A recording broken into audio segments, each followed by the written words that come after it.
Fala, meus queridos, seja bem-vindo aqui ao meu canal de cortes, deixa o teu like, inscreva-se e vamos ao vídeo.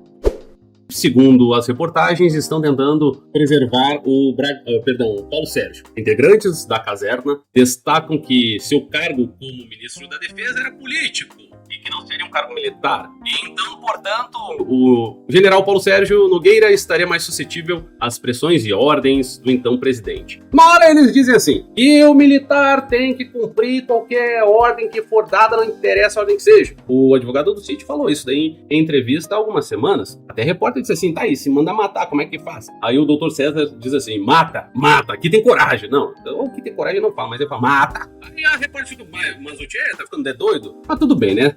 Só queria dar de exemplo aqui que ninguém tem responsabilidade de nada. Tudo estão colocando em cima de Jair Bolsonaro pra variar, né? Qualquer coisa que acontece, bota a culpa no Bonorito, ok? A imagem do general junto a ministros do Supremo também é negativa. Existe a avaliação de que, se Paulo Sérgio Nogueira estivesse à frente do exército quando Bolsonaro perdeu lá em outubro de 22, Paulo Sérgio teria aceitado embarcar no golpe. Agora, segundo a reportagem aqui, ministros da Suprema Corte estão adivinhando o que tinha na cabeça do general Paulo Sérgio, né? Estão adivinhando, agora tá cheio de professor Xavier aqui. Me parece que estão tentando se criar uma forma de punir uma intenção, ou seja, algo impossível de ser provado. O amparo que o general Paulo Sérgio Nogueira tem encontrado nas Forças Armadas não se repete com o Heleno e nem com o Braga Neto, por exemplo. Com o Braga Neto é pior ainda. A avaliação da atual cúpula militar é que eles teriam sido excessivamente subservientes a Bolsonaro. Mas para aí, num minuto é dito que o Bolsonaro mandava que os caras faziam o que ele mandava, e no outro minuto tá dizendo assim, não, vocês obedeciam ordens demais. Vamos combinar alguma coisa e vamos chegar num consenso de que uma coisa é uma coisa e outra coisa é outra coisa? Vamos lá? Mas aí fica difícil, né, meus amigos? Estão dizendo até que o Braga Neto colocou pressão. Eu não vejo dessa forma. Passa o vídeo aqui para que a gente possa ter um outro indivíduo aqui falando. Vamos ver o posicionamento da grande mídia. Meu querido amigo, só queria te lembrar para deixar o like, por favor, você me ajuda muito. Tamo junto aí. Agora de volta pro vídeo. O general Braga Neto, que foi ministro da Defesa, da Casa Civil, também foi o vice naquela chapa de Bolsonaro, quando ele tentou a reeleição, ele hoje é um dos principais alvos da investigação aí, dessa suposta trama golpista, como você bem destacou. Só que toda a revelação que vem sendo trazida à tona pela Polícia Federal tem o isolado no meio militar. Portanto, hoje, Braga Neto tá vivendo uma situação bem difícil, porque ele tem ali, tem vários ex-colegas deles ali das Forças Armadas que hoje tem ali uma restrição, inclusive, de falar com ele, Raquel. Pois bem, o que aconteceu? Braga Neto tem dito que ele, naquelas mensagens em que apareceram ali, ele cobrando o antigo comandante do Exército, Freire Gomes, inclusive também, usando palavras de baixo calão contra Freire Gomes e também ao ex-comandante da Aeronáutica, o tenente brigadeiro do ar, Carlos Batista Júnior, Braga Neto alega que aquilo ali não significa nada. Não significa que ele estava fazendo uma pressão por um golpe, mas que ele queria uma decisão dos comandantes das Forças Armadas. O que Braga Neto tem dito a interlocutores, Raquel? É que essas mensagens que foram trocadas ali no final do ano, ali, perto do fim do mandato de Bolsonaro, era para que os comandantes agissem, tomassem uma decisão diante da pressão bolsonarista. Braga Neto costuma alegar que ele acabava recebendo essas mensagens, mas ele não tinha nenhum cargo. Então não cabia a ele fazer nenhum movimento, tomar nenhuma decisão. E aí, nessas conversas, o que Braga Neto diz, assim, que não fica claro que ele estava pedindo um golpe, né? Que não era isso, que ele queria uma decisão para que se concretizasse uma transição tranquila. Lembrando que a gente está falando ali do final do mandato de Bolsonaro, prestes a começar o mandato de Luiz Inácio Lula da Silva. Bem, essa versão que ele tem apresentado nos bastidores, Raquel, lembrando que pegou muito mal para ele, que boa parte dessas conversas que foram identificadas pela Polícia Federal, o Braga Neto estava conversando com o capitão reformado do Exército, Ailton Barros, que foi expulso do Exército. Então, até isso mesmo pega muito mal entre os militares. Então, por isso, esse isolamento de Braga Neto entre os militares. Lembrando que Braga Neto também foi intimado a prestar esclarecimentos à Polícia Federal, mas optou por ficar em silêncio, alegando também que não... Mais uma presunção de culpa, né? Tinha a íntegra da investigação, né? Eles tiveram acesso a parte do relatório da Polícia Federal, mas, por exemplo, não tem acesso à delação do CID, nem mesmo ali aos conteúdos de informações e dados que foram encontrados nas buscas e apreensões. Pois bem, a situação do Braga Neto hoje é essa, ele está passando a maior parte do tempo no Rio de Janeiro, como a gente já tem contado aqui, ele está proibido de falar com o Bolsonaro. Braga Neto também, ele tinha um cargo ali no PL de secretário de Relações Institucionais, mas depois da operação da Polícia Federal, no dia 8 de fevereiro, ele acabou perdendo, inclusive, o salário que ele tinha lá. Hoje, Braga Neto não fica mais aqui, proibido de manter contato com os outros investigados, tem passado boa parte do tempo dele no Rio de Janeiro e se dedicado ali como filiado, ou seja, sem remuneração, ao diretório estadual, pensando já nas eleições deste ano. Então, né?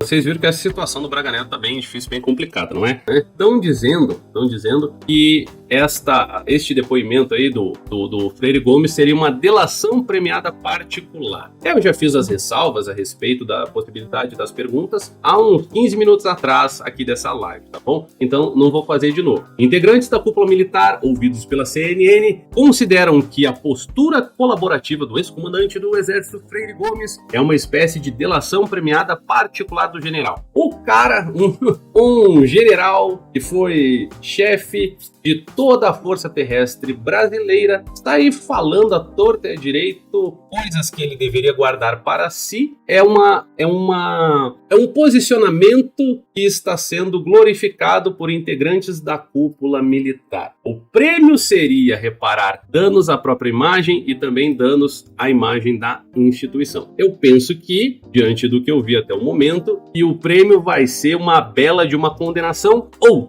na melhor das hipóteses, um longo processo judicial, moroso e a sua cara estampada durante muito tempo em todos os noticiários, revistas e jornais brasileiros. Olha que interessante. O general confirmou aos investigadores terem presenciado as reuniões para discutir termos golpistas. Como já mostrei aqui mais cedo, Freire Gomes está entre os que agiram conforme a avaliação, ok, da cúpula militar, que coloca o Freire Gomes entre as pessoas fundamentais que agiram para evitar um golpe no país. Ou seja, como eu expliquei bem mais no início da live, se o Freire Gomes agiu dessa forma, se o que está sendo noticiado é desse jeitinho aqui bonito de forma sarcástica, é claro, então não há crime a ser imputado ao Bolsonaro. Mas ao Freire Gomes, sim, poderia ser processado ou poderá ser processado pelo delito de prevaricação, se é que não vai se dar mal naquilo que diz respeito aos acampamentos em frente aos quartéis. Até porque é realmente meio estranho, né, meu amigo? É realmente meio estranho. Tenta tu ficar muito tempo parado perto de um quartel pra tu ver se não chega alguém perguntando: cidadão, o que tá fazendo aí? Tenta tu fazer isso daí pra tu ver o que rola. Quer dizer, eu não estou incentivando ninguém pra fazer nada, né? Foi um modo de falar. Não vai pra frente de quartel, pelo amor de Santo Cristo, pelo amor de Deus. A postura adotada, segundo os militares, poderia minimizar a possibilidade do general Freire Gomes ser acusado de prevaricação por não ter revelado a história da minuta do golpe antes das investigações. Poderia minimizar a possibilidade? Olha, levando em conta que é o Lula que está no poder, eu acho difícil. Tô achando que vai todo mundo se ferrar nessa história, menos o Bolsonaro. Eu fico até realmente muito triste de ver generais tendo esse tipo de atitude, porque assim, só teve uma única pessoa nesta nação, enquanto político, que defendeu a classe militar desde quando chegou em Brasília: Jair Messias Bolsonaro. O Bolsonaro comprou uma infinidade de brigas para defender os militares, enquanto havia uma parcela dos próprios militares que o ficavam insultando. O Bolsonaro, meu amigo, tem mais de 600 projetos de lei que foram todos arquivados. Ele deixou de ser deputado, foi para a presidência da República e hoje é um civil, ok? E a maior parte dos projetos de lei assinados pelo Bolsonaro tinham detalhes e coisas a ver com a classe dos militares. E hoje está sendo tratado desse jeito que vocês estão acompanhando de camarote, ok? Vai depender da Polícia Federal encarar o depoimento de Freire Gomes do mesmo modo que a cúpula militar está encarando. Na visão dos militares que ostentam a mesma patente do general, outros generais, ao abrir o jogo, ao sair falando as coisas, o Freire Gomes incentiva que outros oficiais tomem a coragem de falar: meu amigo, eu desisto, eu já vi que a classe militar brasileira é diferente de tudo que a gente já viu no mundo, na história, na ficção, em filmes e em qualquer outra coisa, histórias de amor, qualquer coisa que a gente tenha visto até hoje. Então, meus queridos, não esqueça de deixar o like, compartilhar este vídeo aqui. E se você está me conhecendo hoje, saiba que este é o meu canal de cortes. O meu canal principal está na descrição do vídeo. Tem um link do All My Links, você clica lá, tem todas as minhas redes: Instagram, Telegram, grupo de WhatsApp, Twitter e todos os meus canais. Acesse ali que você encontra tudo o que precisa, tá certo? Colabora com o joinha e se gosta do meu canal. Aqui está o meu Pixi, doeparowill@gmail.com. O Pix é o e-mail, doeparowill@gmail.com. Muito obrigado, tamo junto.